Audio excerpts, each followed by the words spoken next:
இந்த இடத்துல காரை வாங்கி என்ன செய்ய போறோம்? நாட்டு மக்களினுடைய வாழ்வாதாரத்தை மாண்புமிகு முதலமைச்சர் அவர்கள் உயர்த்த வேண்டும் என்பதற்காக மாண்புமிகு சட்டத்துறை அமைச்சர் இங்க இருக்க. நான் எதையுமே குறை சொல்லல.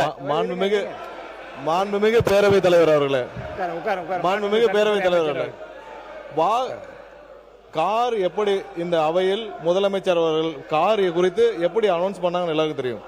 அதாவது விடுதலை சிறுத்தை கட்சியை சேர்ந்த உறுப்பினர் அவர்கள் வேண்டுகோள் விடுத்ததற்கு முதலமைச்சர் அவர்கள் அதை பணிவாக பரிசீலித்து அதை கார் அனௌன்ஸ் பண்ணாங்க. நாங்கள் எல்லாம் எல்லா தொகுதிக்கும் போறோம், எல்லாரும் தொகுதிக்கு போறோம், எல்லாரும் பாக்குறோம். பல உறுப்பினர்கள் சொன்னாங்க 5 கார் வச்சிருக்கோம், 10 கார் வச்சிருக்கோம்னு. 5 கார் 10 கார் வச்சிருக்கிறதெல்லாம் பிரச்சனை இல்லை, தொகுதியில போய் சுத்தி பார்க்கணும்.